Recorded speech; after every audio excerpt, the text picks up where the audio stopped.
On this edition of the program, your debate preview episode, and we do some mock debate prep for the mock debate prep of Joe Biden in Camp David with Bill Scher. It's all coming up.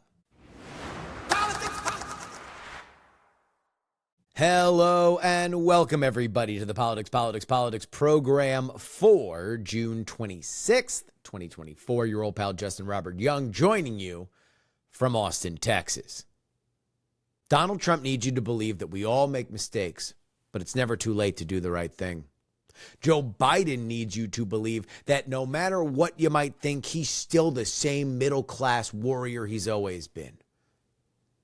Do you believe them? You're going to need to if either of them are going to be president of the United States. I want to read this real quick. It is a guest essay from Frank Luntz, the veteran focus group and pollster. He wrote this in the New York Times this week. If you're a typical American voter in any party, allow me to let you in on a little secret. What matters most to you in a presidential debate probably isn't the same thing that gets the most attention from the candidates, the campaigns, and their allies in the immediate aftermath of those big televised showdowns. Viewers will quickly decide whether the accusations are fair and the response is effective. From Ronald Reagan's "Are you better off than you were 4 years ago" in 1980, to Barack Obama's emphasizing hope and change in 2008, to Mr. Trump telling Mrs. Clinton in 2016 that she would be in jail if he won. I think those key debate moments made a meaningful difference in shaping the opinion of undecided or wavering voters who related to what they heard. I certainly saw it in my focus groups and in public opinion research. These moments mattered more than any candidate's flub or gaffe. The point of this piece is that voters will respond to things they believe. And that means you have to take big, meaningful moves to get them to that position. A mechanical debate that is respectful is also an unmemorable one. On Thursday, we're going to get a debate full of firsts. The first debate between two presidents. The first debate where the combined age of the two candidates is 158. But it will not be the first to take place in a television studio. That honor goes to the first televised debate. John F. Kennedy versus Richard Nixon. There's a lot of mistaken impressions about this debate. The most popular canard is that JFK was a natural on television, Nixon was substantive, but therefore played better on radio. That's based on one overnight poll that's methodologically flawed. Another is that Kennedy wore makeup, and Nixon, rife with toxic masculinity, refused. This is the exact opposite, actually. Kennedy didn't wear makeup because he liked his tan after campaigning in California, and Nixon, sickly after injuring himself to the point of hospitalization and then over-campaigning to make up for lost time, smeared shaving cream on his face to make his skin look more even under the lights. But there is one thing that JFK left Nixon in the dust on. He knew, like every candidate after him, that a television debate isn't a real debate. It's not a Lincoln Douglas. It's not a Soho Forum. It's not an Oxford Rules.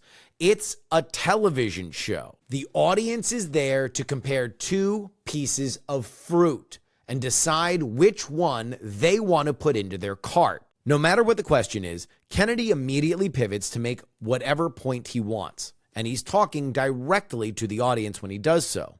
He draws lines in the sand between him and Nixon. While Nixon, meanwhile, believing that the TV audience will reward a rigorous breakdown of the ideas, spends his first few moments going over what he and Jack agree on. This is a good solution if you are actually debating somebody before delivering the intellectual death blow of why his idea is wrong. In reality, the audience saw that Kennedy came off as more impressive than they thought, and Nixon agreed. And then some other stuff. But let's not get stuck in the past. Let's talk about our big debate on Thursday. Donald Trump, Joe Biden. Due to the unchecked proliferation of primary debates and the fact that these guys have already done a cycle of this, we have a lot of tape, not only on the both of them, but also them debating each other. So we're going to break down in this segment all the things that I believe are really going to matter about what you believe. And since this is a game of optics, let's talk about where they're going to debate. While this will be the first presidential debate to happen in a television studio since 1960, it wasn't that long ago that Joe Biden was debating on national television in a CNN studio. Of course, this was during the very, very, very beginning of the coronavirus pandemic. It was Joe Biden and Bernie Sanders coming to the CNN Washington studio to do this debate. So, what are the first things that you notice visually? This two-shot is very well lit because it's a television studio and not an auditorium, which is normally putting on things like stage plays or talks. Auditorium lighting is more dramatic. Studio lighting is brighter. Also, the podiums look to be closer together than on a stage because the cameras are closer. This isn't going to do either of our two elderly candidates any favors. In fact, I would not be surprised if one of the big lingering takeaways from Thursday is that, holy crap, these guys are old. The debate itself is unremarkable, aside from Biden being very sharp in what turned out to be his core brand of this campaign, being a steady hand on the wheel. In his first segment, obviously about the newly minted lockdowns and COVID, Bernie begins his Medicare for All spiel, and Biden effectively reframes the issue out of the academic and into the present, where he can be somebody that affects change the people want and believe it. I would call a meeting in the Situation Room of all the experts in America dealing with this crisis. I would sit them down and I would do exactly what we did then. What is it that we need? Listen to the experts. What do we need? And with all due respect to Medicare for All, you have a single-payer system in Italy. It doesn't work there. It has nothing to do with Medicare for All. That would not solve the problem at all. But let's get back to Thursday. I'm going to make this very clear. In all of the debate prep that I have done, watching both of these men over the years, it is unquestioned. Either of these men are who they used to be. But for my money, Joe Biden has lost more off his fastball than Donald Trump. Here he is 12 years ago debating Paul Ryan in what is considered his finest performance. My friend recently in a speech in Washington said 30% of the American people are takers. These people are my mom and dad, the people I grew up with, my neighbors. They pay more effective tax than Governor Romney pays in his federal income tax. They are elderly people who, in fact, are living off of Social Security. There are veterans and people fighting in Afghanistan right now who are, quote, not paying any taxes. Here he is in 2020. The point is that that's what he is, keeps trying to rile everything up. He doesn't want to calm things down. Instead of going in and talking to people and saying, let's get everybody together, figure out how to deal with this. What's he do? He just pours gasoline in the fire constantly. And here he is 4 months ago during a press conference that he called. Conduct of the response in Gaza, in the Gaza Strip, has been over the top. I think that, as you know, initially the president of Mexico, Sisi, did not want to open up the gate to allow humanitarian material to get in. It's not policy. It's not what you know. It's oftentimes not even what you say.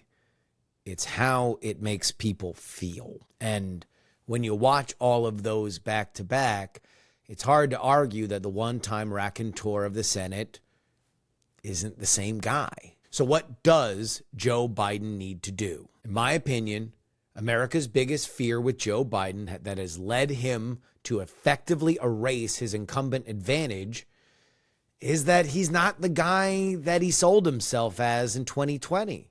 He's not the steady hand on the wheel. He's not the guy that's going to listen to Bernie talk about Medicare for all and say, well, Italy has it. Let's actually get to what solves America's problems. So why isn't he? Well, obviously, the biggest answer to that question would be age. Now, the visual decline plays into it, but the results do as well. Joe Biden's approval rating tanked when we left Afghanistan in such a mess. And it's not because I believe America really cares about Afghanistan. It's because that's supposed to be a competency thing. In a few minutes, we're going to have Bill Scher of Washington Monthly on, and we're going to specifically spend time and drill down on Joe Biden's messaging. Because, in my opinion, he's got by far the most to lose with this debate. But to put it on a bumper sticker, Joe Biden needs to make persuadable voters believe that he's still there. The world's crazy, and sometimes it deals you a lot of bad cards. You can't argue that when Biden came into power, things were going great. And so, yeah, it's taken longer than you want. But there's a lot of really, really, really good signs. So bet on me. Bet on America. Bet on somebody who's actually going to finish the job and not this selfish con artist. Together, we can pull it off. All right, let's move on over and take a look at Biden's opponent. If you're going to talk about Donald Trump, you have to acknowledge who he is, a phenom. He is the most important politician of his era. This race, like all races involving Donald Trump, will entirely revolve around him. And debates are a very key part of his lore. 2016, this is his first debate back when Fox News was very hostile to him. Mr. Trump, it has not escaped anybody's notice that you say that the Mexican government is sending criminals, rapists, drug dealers across the border.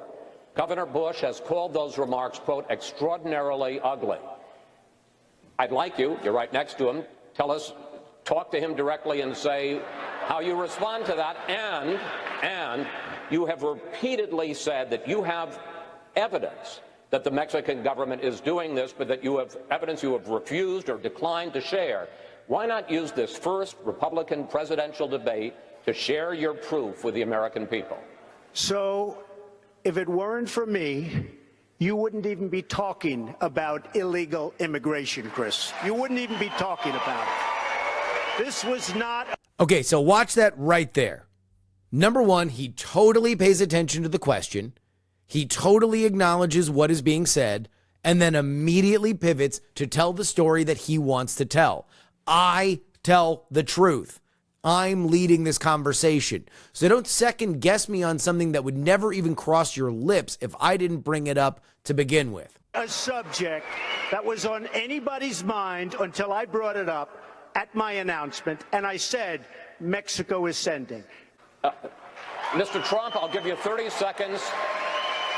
I'll give you 30 seconds to answer my question, which was, what evidence do you have, specific evidence, that the Mexican government is sending criminals across the border? 30 seconds. Border Patrol, I was at the border last week. Border Patrol people that I deal with, that I talk to, they say this is what's happening because our leaders are stupid, our politicians are stupid, and the Mexican government is much smarter, much sharper, much more cunning, and they send the bad ones over because they don't want to pay for them, they don't want to take care of them. Why should they when the stupid leaders... So when he's pressed, he says, the Border Patrol told me. But I really also want to highlight this here for you guys. This is just the way that Jeb looks at Trump. Like, look at that difference in body language. One dude is looking straight ahead. The other has this very hall monitor energy with his hands behind his back and a smirk. When you talk about the difference between Donald Trump and the class of Republican politician that existed before him, I don't think that you can get better than this frozen picture. Because Trump, at his best, is you. what you would say to these scheming, lying politicians if you had the chance. Donald Trump at his worst is your uncle at Thanksgiving, who's picking fights and arguing so much that he's ruining the dinner. It was Donald Trump at his worst that lost him the presidency in 2020. And it was never more on display than the first debate against Joe Biden. Gentlemen, a lot of people have been waiting for this night, so let's get going. Our first subject is the Supreme Court. Thank you very much, Chris. I will tell you very simply, we won the election. Elections have consequences. We have the Senate. We have the... Now, what's amazing when you rewatch this debate is how much in this first answer, Donald Trump is the exact guy that I believe his people want him to be on Thursday. He is calm. He is reasonable. He is talking in the way that a president would talk. Good in every way. Good in every way. And meanwhile, Biden isn't sharp. The justice, and I have nothing, I'm not opposed to the justice. She seems like a very fine person. But she's written before she went on the bench, which is her right, that she thinks that the Affordable Care Act is not constitutional. The other thing that's on the court, and if it's struck down, what happens? Women's rights are fundamentally changed. Once again, a woman could be held pay more money because she has a pre-existing condition of pregnancy. They were able to charge a woman more for the same exact procedure a man gets. But then the interruptions start. Well, there's nothing happening there. Donald, would you just you don't be quiet know for a her minute? view on Roe v. Wade. You I don't know don't her know. view. Well, all right, let's talk. And they keep coming. The fact of the matter is, I beat Bernie Sanders. Not by much. I beat him a whole hell of a lot. I'm here standing facing you, old buddy. Pocahontas would have left 2 days early. You would have lost every primary. All he knows how to on do Super is hurt. Tuesday. You got Look, very lucky. Here's the deal. I got very lucky. I'm going to get very lucky tonight as well. And that's the moment. Literally. About 12, Biden is shaky but stands his ground and says, I'm going to get lucky tonight. And I believe that gives him the confidence that takes him through the biggest moment that crystallized not only this debate, but also this race. Whether or not you will support either ending the filibuster or packing the court. Whatever position I take on that, that'll become the issue. The issue is the American people should speak. You should go out and vote. You're in voting now. Vote and let your senators know how strongly you feel. Vote now. Are you going to pack the court? Make sure you, in fact, let people know you're a senator. I'm not going to answer the question. Why would you answer that because question? the question is, the question is, Justice, the radical question, left. Will you shut up, man? Listen, who is on your list, Joe? Who's on your list? Right. Boom. Will you shut up, man? And here's why it's an even more unforced error, because Joe Biden was giving a bad answer. Joe Biden was refusing to say whether or not he backed the filibuster and whether or not he'd pack the court. If you just let him do it and then pivoted like he did in 2016 to give exactly your point of view, you are the person talking through Joe Biden to the audience. Did you think that that was a little squishy? I do. I think he's out and out lying. I think he definitely wants to pack the court. But by making it about him and Joe, it's just ugly, undignified. And Joe Biden gets his bumper sticker. Will you shut up, man? Says everything that enough people believed about Donald Trump to prevent him from getting a second term. America during COVID was panicked. And Donald Trump, who desperately wanted to beat the narrative to his will by force, was annoying. He was preventing us from ending this, preventing us from normalcy. As fate would have it, Donald Trump's best moment during COVID came only a few days later because he contracted COVID. And he wound up at Walter Reed Medical Center. Thanking all of the incredible medical professionals, the doctors, the nurses, everybody at Walter Reed Medical Center. I think it's the finest in the world for the incredible job they've been doing. I came here, wasn't feeling so well, I feel much better now. We're working hard to get me all the way back. He thanks the people that need to be thanked, humanizes those who have contracted the virus, as most of us would eventually, and exemplifies that you should move through this process with bravery. In my opinion, this is the most relatable moment of Donald Trump's presidency because it showed the limits of his oftentimes irritating self-confidence, an ego at rest, thankful for his blessings. But mostly, he's not angry. He's calm. Calm Trump. Crump. I most of all appreciate what's been said by the American people, by almost a bipartisan consensus of American people. It's a beautiful thing to see, and I very much appreciate it, and I won't forget it. I promise you that. The Trump of 2016, that as a novelty could effortlessly connect with people, is gone. And reports from within his inner circle say that he knows he came off like a lunatic interrupting Joe Biden in 2020. So will we see the rise of Crump? I think it's necessary if he wants people to believe the following. We all made mistakes during the pandemic. However 2020 went, it's hard to say that the years since have been as good as the years before. I warned about the border. Now it's a disaster. I was mocked for being relentlessly focused on the economy, and now you're paying a fortune at the grocery store and the gas station. Trump makes peace deals. Biden brings war. Trump is still the ones that real Americans bet on. The one that you see yourself in. But the question isn't what they say. It's whether or not you believe them.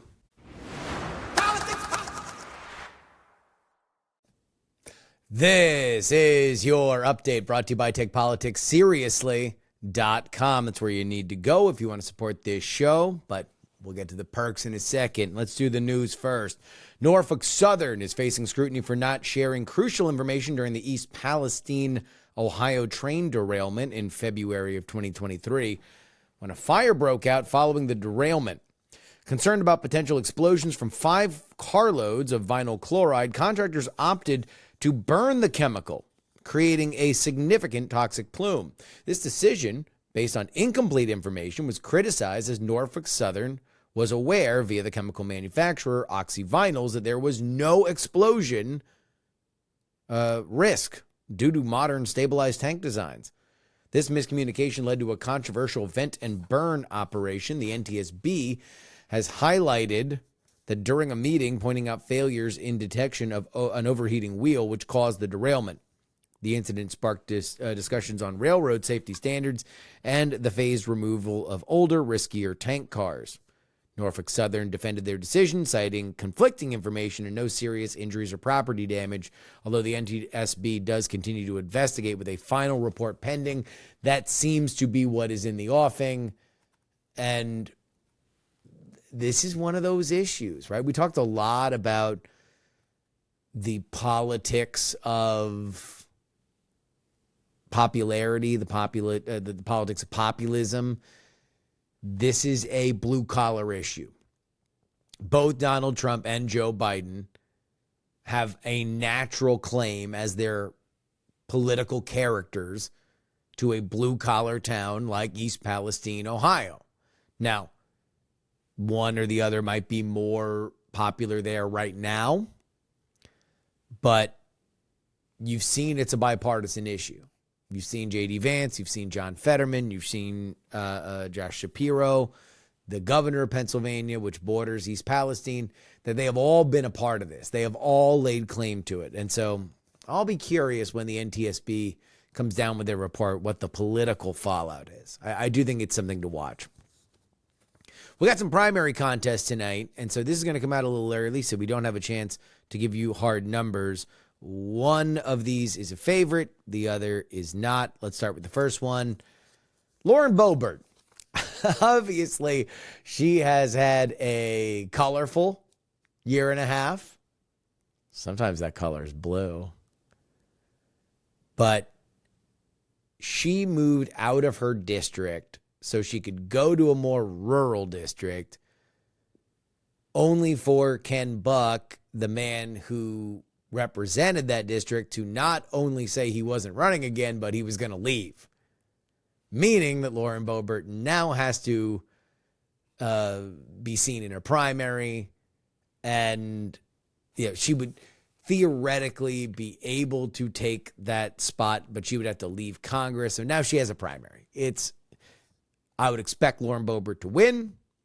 If she does not win, now we got a big things that make you go, that we can pick through.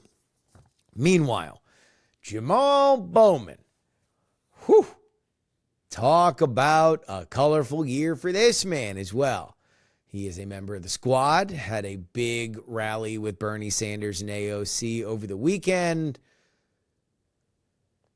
but has not only come under fire for his rhetoric and statements during the Israel-Hamas war, but, has been in the news for reasons that as a politician you don't want to be in the news. He pulled a fire alarm during a push to keep the government open and then lied about it.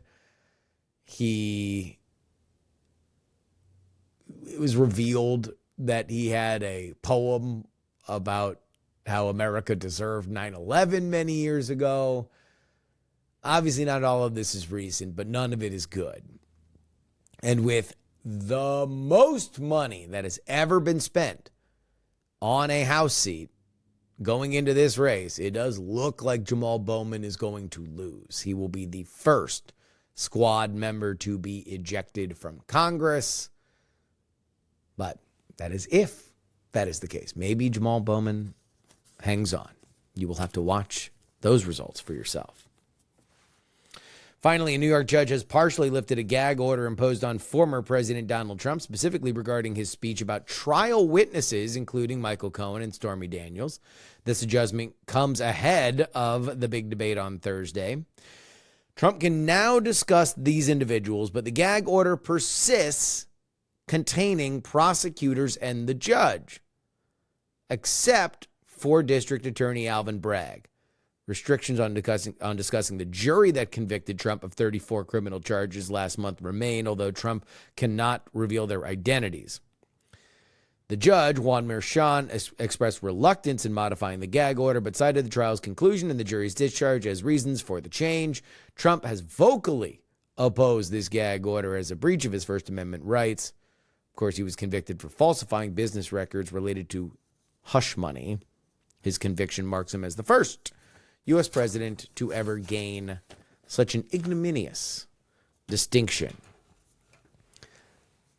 If I am Donald Trump's team, I am saying, fine, but let's move on. Any syllables that Donald Trump is saying that have the words Stormy Daniels and Michael Cohen in them, getting you further away from your goal and getting you closer to reminding people why they just want to be done with you. At least, that's my opinion. Take Politics Seriously is where you need to go if your opinion is that you want to support independent journalism. Head on over there right now. $3 level gets you 2 bonus episodes each and every week. $10 tier gets you that, plus your name read at the end of the show. And if you want to really be one of the kings of this game, get your name read at the top of the program with our donor club. Thank you to everybody that does it. You guys know that these are the weeks that I live for. You guys pay me collectively for 4 years, but you really pay me for the off years, because those are the years I don't want to do podcasts. I would do these ones for free, these weeks. I can't get enough of it. I just got to bury myself in like 50 hours of campaign tape.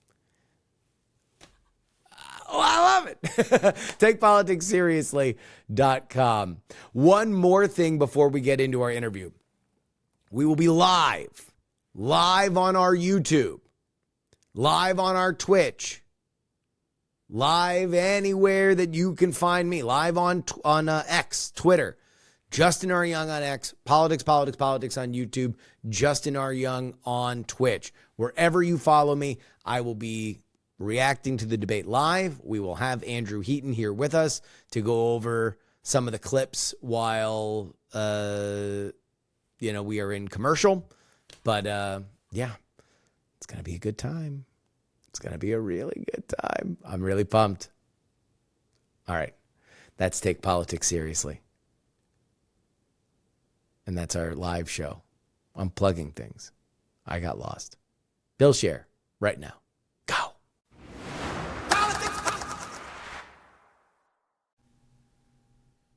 It is my opinion that the debate we are going to watch on Thursday is something that matters a lot for both candidates. But I specifically think that it matters more for Biden. And so therefore, I want to bring in somebody that maybe we can recreate what we believe or what we would do if we were there at Camp David with the debate prep team for Joe Biden. Ladies and gentlemen, Washington Monthly's Bill Scher. How you doing, buddy? It's my pleasure. It was good to talk to you. Let's start here. Unvarnished. We're not talking to the public. Let's say we're talking to Joe Biden. Where is the race right now? What are you telling Joe Biden that the state of the race is? I would tell Joe Biden that this is currently a coin flip race solely because there is an undercurrent of concern that you are not mentally sharp enough for the job. If that wasn't an issue, this would not be a coin flip race. The fundamentals of this race for any other incumbent would be you being up by at least a few points because all the economic indicators are pointing in the correct direction. There is no incumbent that has lost a race in the last 100 or so years with GDP up, inflation coming down, unemployment near record lows, real disposable income on the rise. This is a recipe for getting reelected. Your job in this debate is to show that you are up to the task, you're on top of the situation, no one needs to have any concern that there's nobody minding the store, you have all your marbles. And Trump has helped you by setting that bar for you in advance.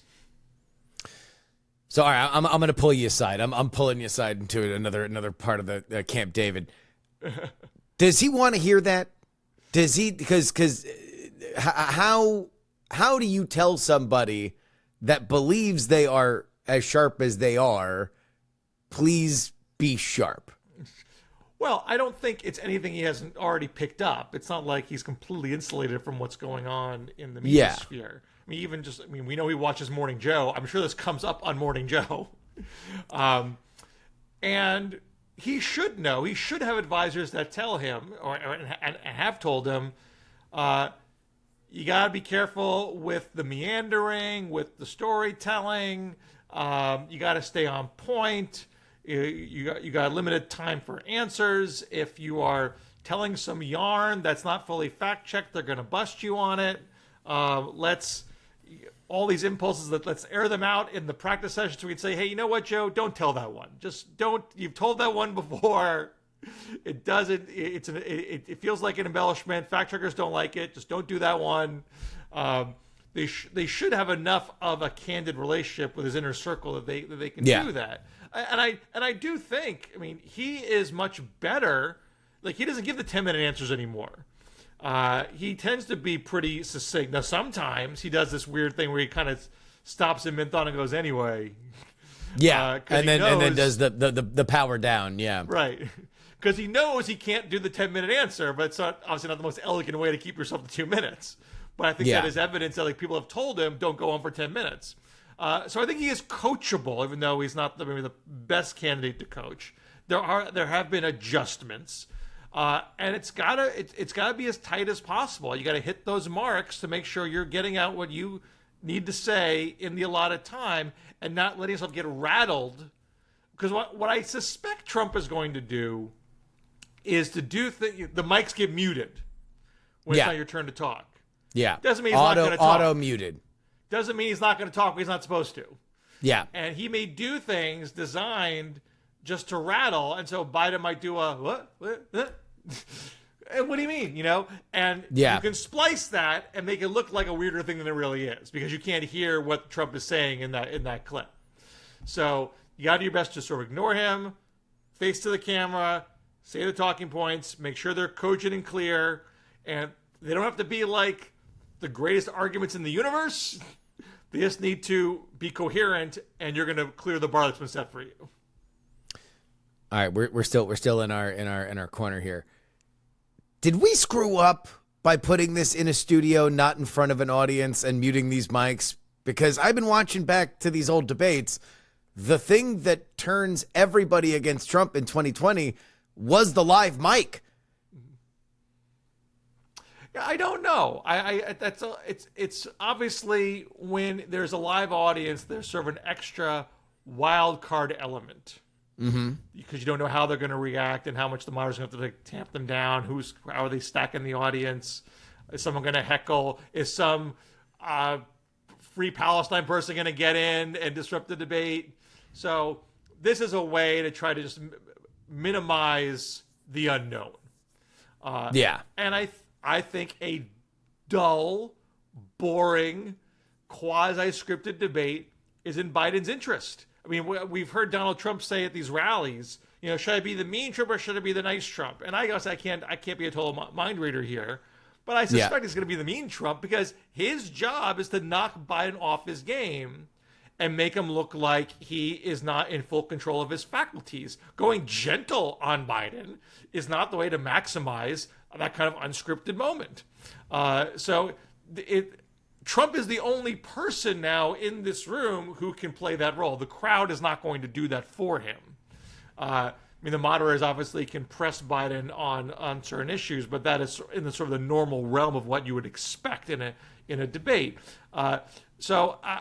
Trump has set a standard that Biden can't string two sentences together. And if Biden does string two sentences together on a regular basis in a 90-minute session, he's won the debate.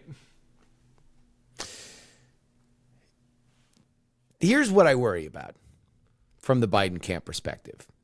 It's not necessarily him just freezing like Mitch McConnell. It's not him falling down. It's him getting testy, because that is something that you have seen more and more. It's always been a part of him. Yes. He used to do it with more of a bravado and smile. Now it sounds more like Grandpa won't stop yelling at the waiter. And that's where I think if he gets pressed either by the moderator or by Trump on the economy's terrible, he's going to get defensive and start rattling off numbers instead of what I think probably needs to happen in this moment, which is a little bit of Clintonian, I feel your pain. You know, I think all of us get testy when you get frustrated and you feel like nothing else is going to work to stop the barrage that you're under. As someone about to become a parent, yes, that is something a parent has to deal with. What am I going to do when my irrational child will not do the rational thing that I'm asking of them, and I've tried all the other things and nothing is working? That's when a parent's gasket blows and the brain short circuits and you lose your temper. And this is all true for adults working with adults. You do it when nothing else seems to work. And just like a stand-up comic has to prepare for a heckler, what am I going to do when I get heckled? You have a few things in your back pocket that you will do so you're not rattled, you're not flustered, you don't blow your whole set. Biden needs to have a few things at the ready so when Trump does something that is designed to push Biden's buttons, he has a plan, and so he's not rattled and he doesn't do the whole get off my lawn bit. Yeah. And one thing that I would be inclined to do, and I can't pretend I've totally game this all out or anything, how to do it in a real kind of smooth way. I think the thing that would rattle Trump is to call him boring. And anything Trump does to Biden, I would imagine something that he's done a million times. The same kind of taunts, the same kind of low blows. And it's sort of like Ronald Reagan, there you go again. Yeah. With a little bit more of an edge. Like, really? This is so done, Donald. Like, we've been doing this for how many years? This show, if this was a reality TV show, it would get canceled. It is so boring. And so you're not caught up in like a real tit for tat situation. The moment that struck me the most in rewatching the first 2020 debate with them was not the line that wound up becoming famous, the "Will you just shut up, man?" Yeah.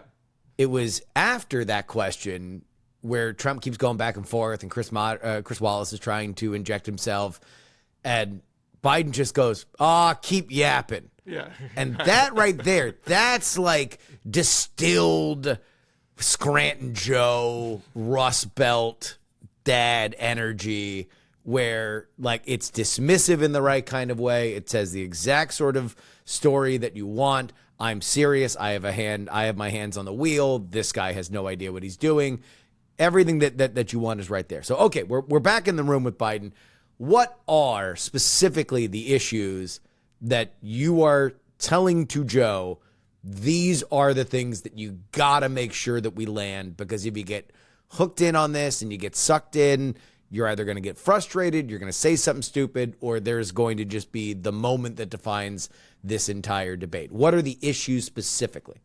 Well, we know they're going to hit hard on abortion, hit hard on democracy, as they should. Those are definitely very salient. Well, but that's offense. That's offense. We're looking at him playing a defense first. Well, I guess you can call this defense, but I think it's turning the tables. I mean, I think you got to hit the economy very hard. Okay. And the economy, I think, is where these elections are generally won and lost. An incumbent has a record to defend, which is never simple because all records are imperfect. But the basic architecture of any incumbent's reelection is we've done X, Y, and Z. They have improved our situation. We know there is more to do, but we have proven we know what we're doing based on the improvement that we have seen in the policies we've already executed. That's the basic of any incumbent's campaign. And Biden can make that case. Now, the Trump argument is things were super awesome on my watch between 2017 and 2019. Forget about 2020. They were really good 2017 and 2019. That's what you should think about. And boy, have they sucked ever since. And so I think Biden has to,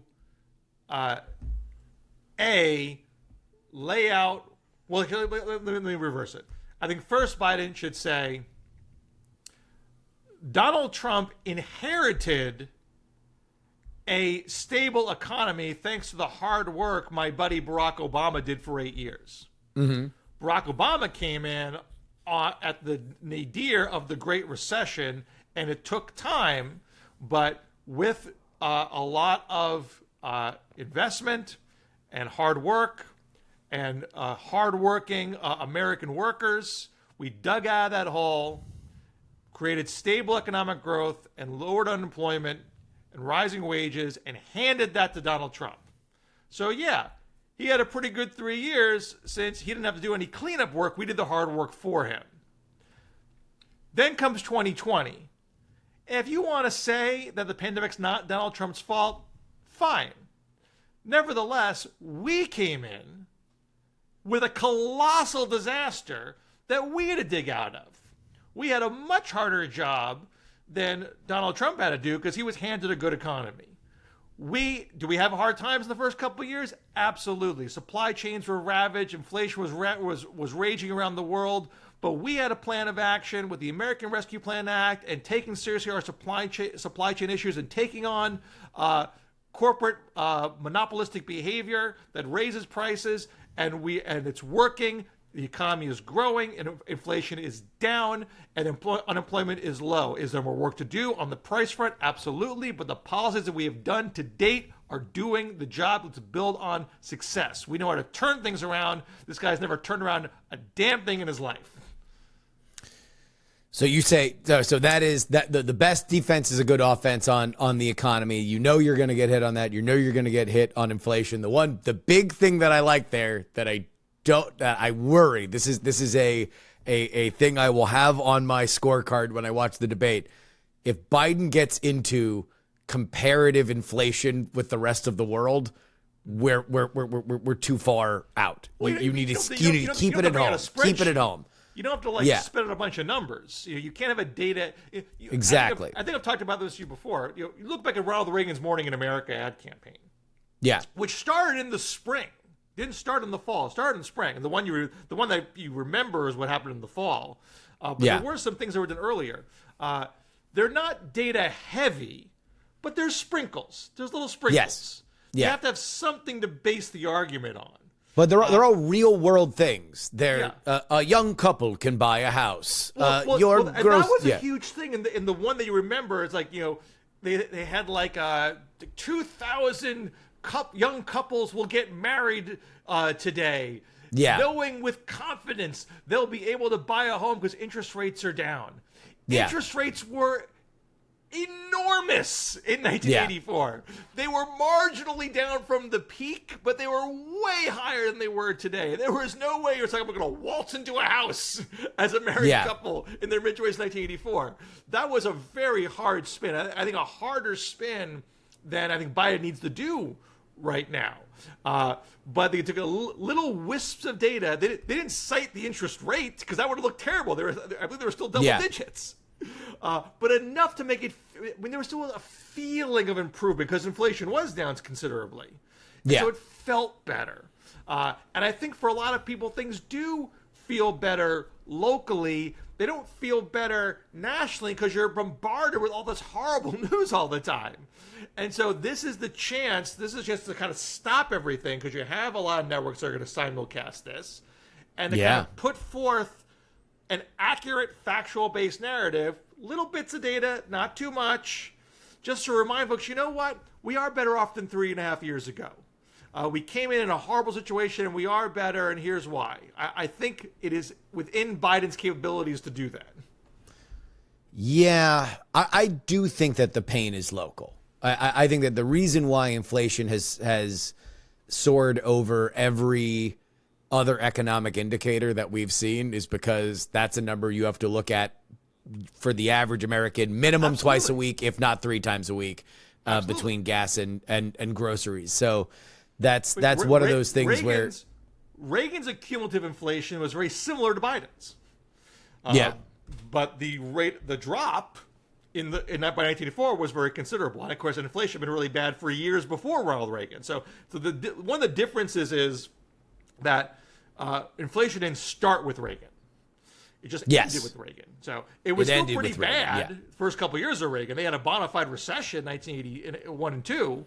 But you can regularly say it ended on my watch. With Biden, it's kind of started and is ending on his watch. So it makes the job a little bit harder. But that's why I think you do have to say, at least nod to, inflation was bad globally because of a pandemic, which I know you remember. Remember that pandemic? It happened. Remember that? And there was a supply chain issue. Remember things where you couldn't find them on the shelves, but now you can. And that's why things are getting better. We did say to make it better. We're on the right track. It's going to keep getting better if we stay on this plan. Trump has this crazy tariff plan that's going to jack up inflation. To bring everything back. Trump wants...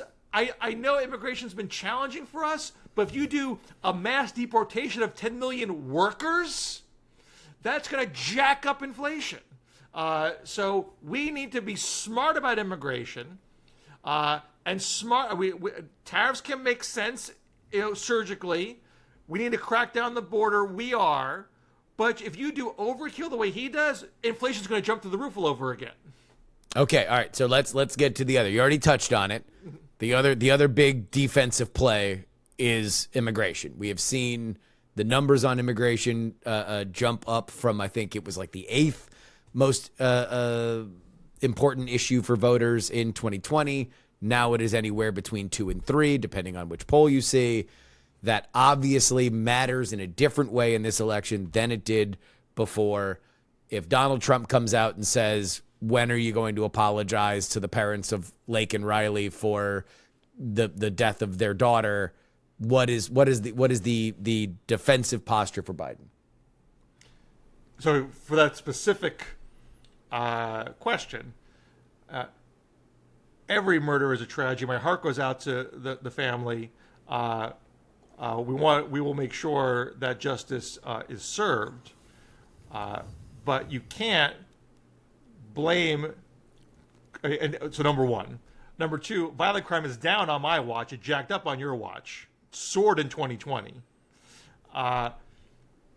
And if you're going to scapegoat immigrants for every crime, you're not going to actually solve crime. There's plenty of crime that's happened in America over its 250-year period that is not done by immigrants. Do we need to make sure that we have control of our borders? Absolutely. We are doing that. I remember when you ran in 2018 in the midterm, you were talking about the caravan because you hadn't controlled the border yet.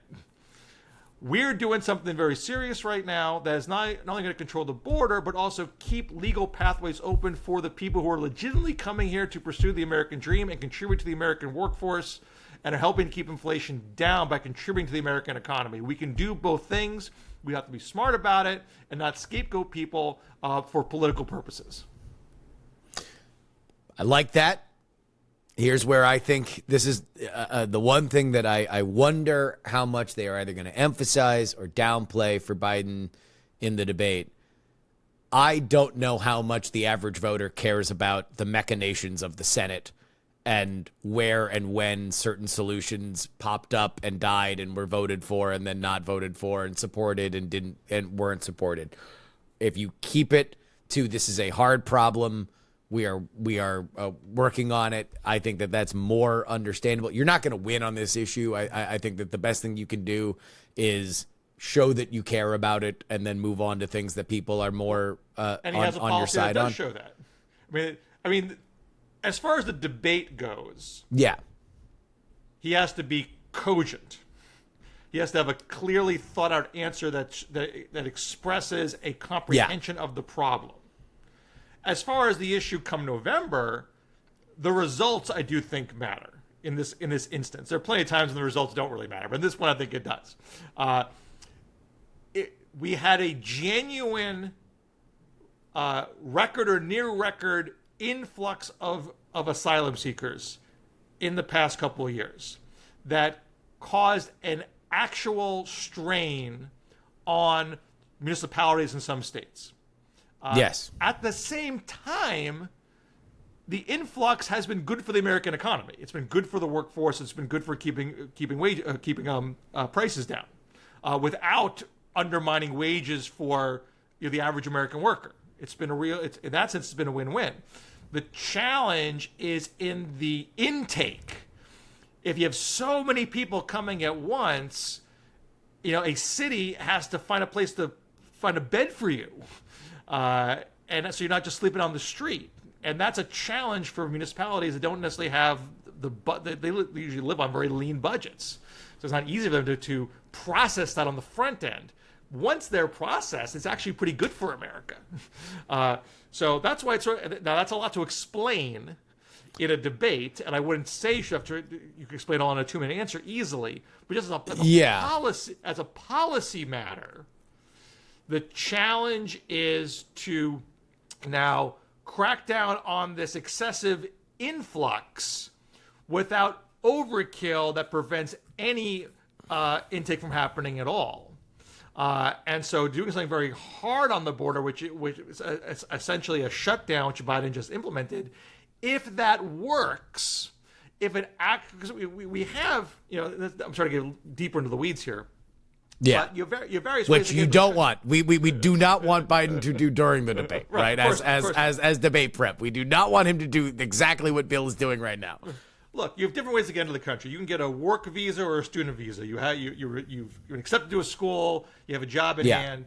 There's a thing that Biden has expanded. It's called humanitarian parole. He's done this for specific countries where the influx has really shot up, like Cuba, Venezuela, Haiti, Nicaragua, saying we're going to suspend the normal immigration law for you for a 2-year period if you have a financial sponsor before you get here.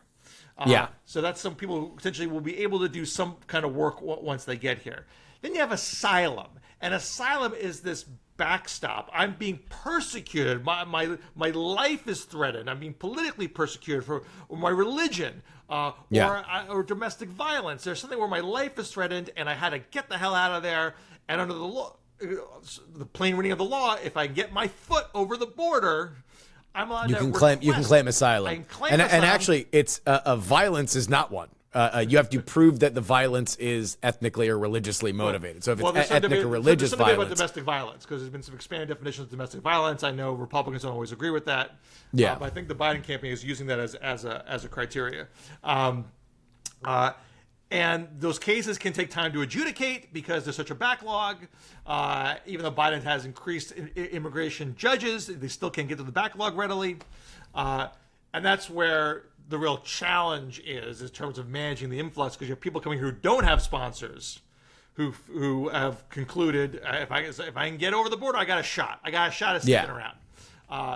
That's where Biden is clamping down right now, while maintaining the other open pathways and also trying to make it easier to request asylum from abroad, to use the app, to have a processing center in other countries, so you don't have to hire a human trafficker where you could die trying to cross the Rio Grande, which is also not it's not a good system. It's not a good system for anybody. No. So you are outsourcing your migration policy to cartels. You want an orderly system for everybody's sake. So if Biden can successfully reduce the flow of asylum seekers over the border between now and November, and there's some indications that it is being reduced, and that gives the cities the chance to process that people have already been there, so you're not having these local stories of migrants camped out in the high school gymnasium or the senior center or the airport. If those stories are being reduced, then you don't have the agitations that Trump is using to create this sense of chaos. So that's where the policy and the substance, I do think, matter. That's not going to get settled in the debate on Thursday, but it could actually work out to Biden's benefit by November. Yeah, I think we might part ways in terms of how much I think that this is a spinnable win for Biden, mostly because his core brand is steady hand on the wheel, and I don't know if many people would look at what's happened with our asylum system over the past 4 years and say that it feels very steady hand on the wheel. But it's improvement.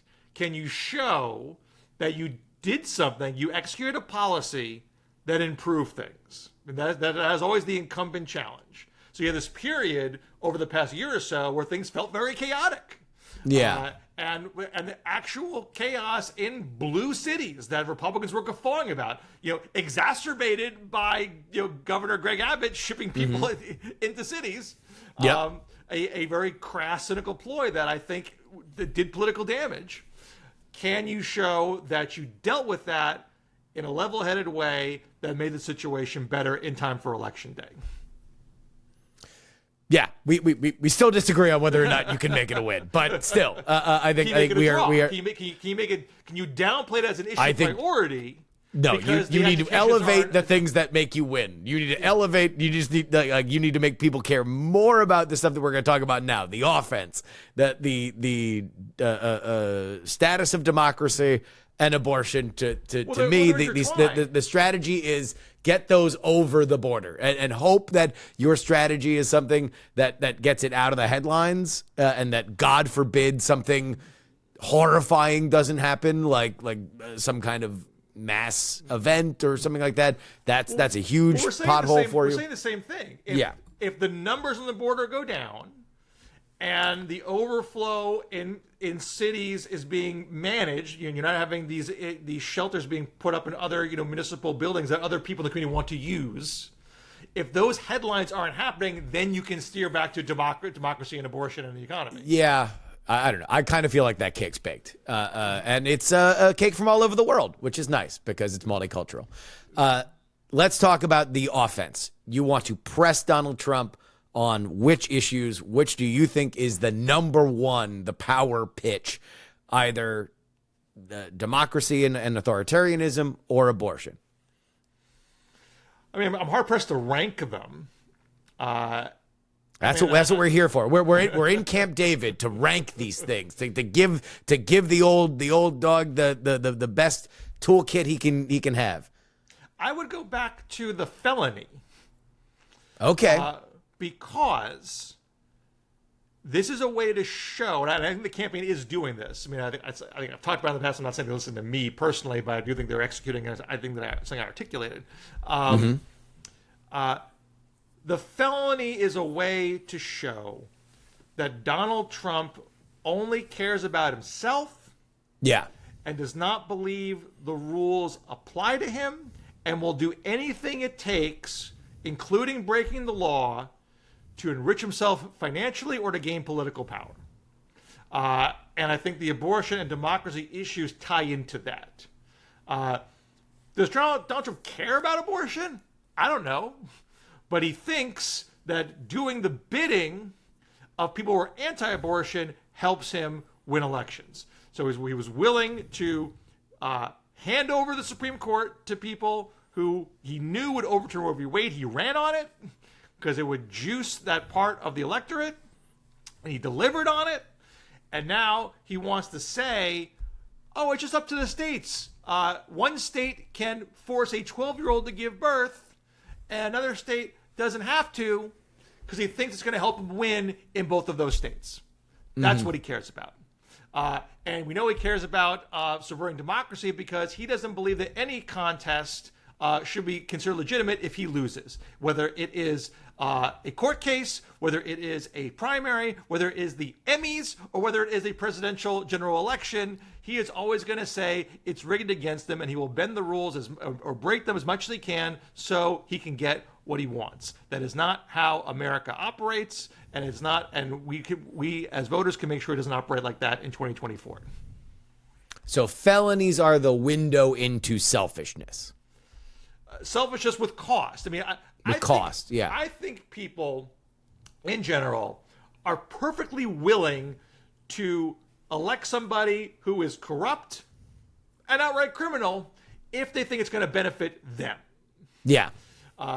And you already see Trump supporters saying, I'm with the convicted felon on their T-shirts because they think Trump's going to deliver things for them, whether it is like tangible, money or jobs, or it is just like the psychic joy of winning culture war battles on the internet. They think he gives something to them. And abortion is a case where he has clearly taken something away from people and made their lives worse. Yeah. And we know that in swing states, a majority of people feel that way. Even in some red states, they feel that way. When abortion is on the ballot, whether it is Michigan or Kentucky or Kansas, the abortion right faction is winning. Yes. So I think that is a very concrete example of saying Trump's pursuit of political power hurts regular Americans.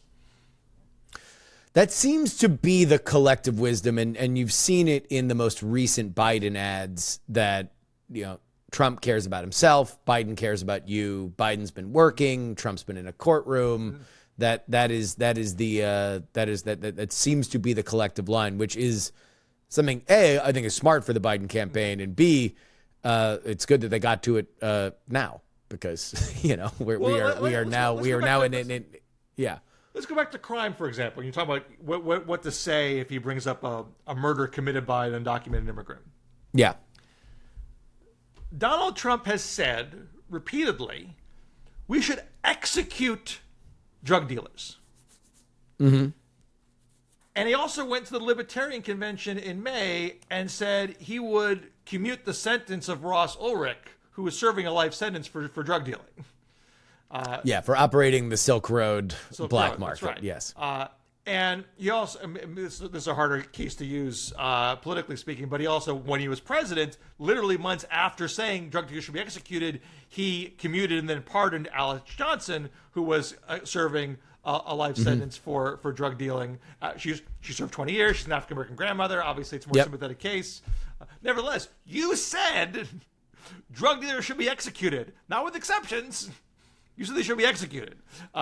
And why is he a hypocrite about that? Why does he selectively apply that standard? Because he will do whatever it takes to gain political power for himself. He does not care about crime. He does not care about immigration. He does not care about abortion. He cares about gaining political power and enriching himself financially, and he will say whatever it takes to that end. And it doesn't matter if you get hurt in the process.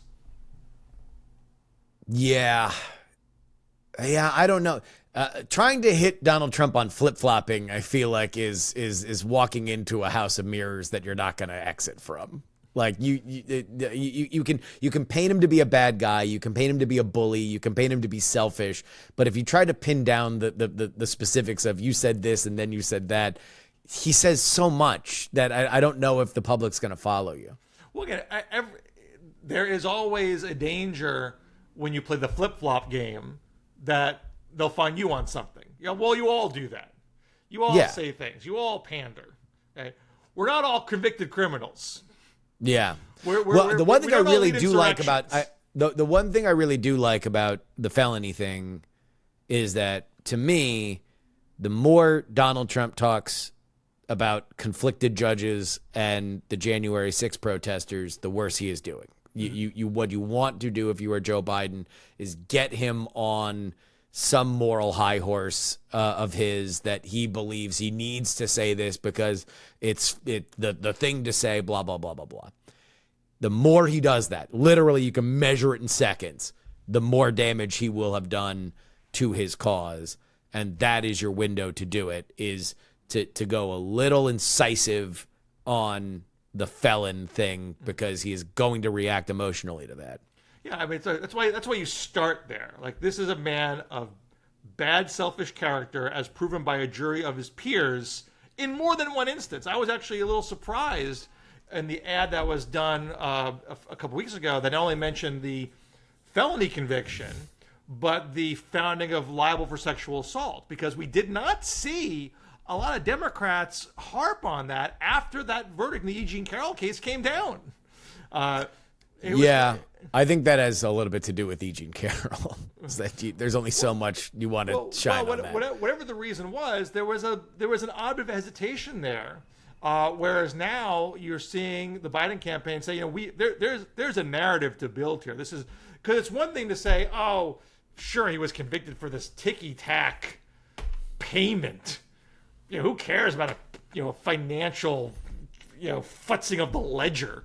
This is obviously a political setup to make what was a misdemeanor at best into a felony. It's ridiculous. 34. That's part of the Trump narrative. Mm-hmm. But there is a way to say it. The Biden campaign is saying this is hardly the only example of Trump's horrible, selfish behavior. He was found guilty of falsifying records to cover up election crimes. He was found liable of sexual assault in a civil case, and his company was found liable for financial fraud. And then on top of that are all the other things that I mentioned about him saying one thing to one group, another thing to a different group, because he just wants to say whatever it takes to gain political power and to make money for himself. It's part of a larger narrative that goes well beyond like the mundane average flip-flopping. If you want to say Joe Biden said this about immigration, now he's doing this, have at it. Biden can at least say, you know what? When the facts change, I made adjustments because we have to keep our border secure. I added to my policy, added to my set of measures to make sure I was doing the best job I could for the American people. What can you say about Donald Trump where that applies? Releasing a convicted drug dealer, is that making you safer? Allowing a 12-year-old to be forced to give birth in Mississippi, does that make you safer? Nothing about that is about helping people. Well, there we go, Joe. Hopefully that just remember all that and then say it in the best way that you know how, and this will all come out great. Bill Scher, Washington Monthly. Where can people find you? Washington Monthly, WashingtonMonthly.com, regular columns and our newsletters. You can subscribe to the newsletter both at the Washington Monthly website and on our Substack page. And I'm on X at Bill Scher and on Threads at Bill Scher Media. There we go. Thank you so much, buddy. Thank you.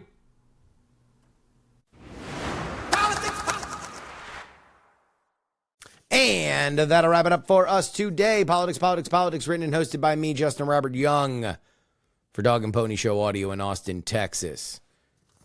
A big thank you to Bill Scher, one of our favorites. theyoungamerican@gmail.com is where you can send me your feedback directly if you want to interact with us on social media. TikTok clips, Justin R. Young. Instagram is Justin R. Young. YouTube is Politics. Twitter is Justin R. Young, and you can share the audio version of this show, px3podcast.com. Letter P, letter X, number 3, podcast.com. You want to support me with a one-time donation, and we've gotten some really, really awesome help. Thank you to everybody who has chipped in. It just means the world to me with one-time donations. PayPal.me/PayJury. If you have a little PayPal scratch in there, you want to kick us, every little bit helps. $1 here, $2 there. Just know, I know the times are tough. So, look, my wife's still out of work. Like, I get it. There ain't a lot of spare money floating around our budget neither. So thank you if you want to do it. If Venmo money isn't real, we all know that. Justin-Young-20. Cash App is PX3 Cash. And again, thank you guys for rewarding me for doing the kind of work that I do into these episodes. Because I know that there's only so much that you guys want for me to just I could have gone for like 3 hours, but I had to distill my point down. Hopefully you guys enjoyed the 20-minute distillation of all that work. Checks are P.O. Box 153184, Austin, Texas 78715, as well as anything else that you'd like to send me in the mail. Again, that is Post Office Box 153184, Austin, Texas 78715. You can always get our bonus content at TakePoliticsSeriously.com. $3 tier gets you 2 bonus podcasts per week covering all the news that we miss on our free podcasting schedule. And our $10 tier gets our name right at the end of the show, like these fine folks in the Titanic $10 tier. Fat Tony's PJs from New York, Devon the CFP, Gloria, Gray Zone, Peepaw, Jay, Sugar Brady, Marcus with a Q, DP4 Bongo, Sam, John, Niemeister, Edwin, and vote Gloria Young for King of the New World Order. Edison, Jeremy, a dog named Truckers, Sarah Jeannie, Matthew, Dr. G, Neil, His Nerdiness Charles, Audrey Stoll Adler's Spot, Darren, Aegis Erslanian, Bluefront, and the Lenina, Berkeley, Steven, Chad, Zombie Doc, Matt P, Chill, Adam, Chief Andy, Robert, Casey, Paul, Dustin, Brad, D. Laser, Nick, Just Another Pilot, Middle-Aged Mike, Utah, Jimmy, Montana, the Jen, Alo, D. Really, Craig, and Andrew.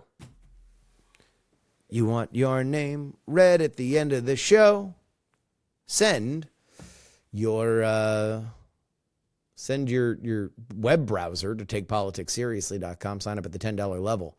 If you are on the Patreon, you will get an episode that will cover the results of the Lauren Boebert, Jabal Bowman elections, anything else that happens pre-debate. That's going to come out debate day.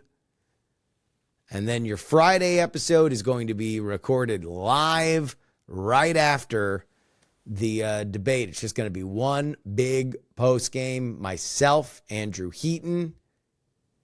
Wow. Guys, only one place. Only one place you get it. TakePoliticsSeriously.com for the Patreon, and right here. You already made it home if you want to get the rest. Till next time, this is your old pal, Justin Robert Young, saying some shows talk about politics, others talk about politics, and still more discuss politics. But this is the show that talks about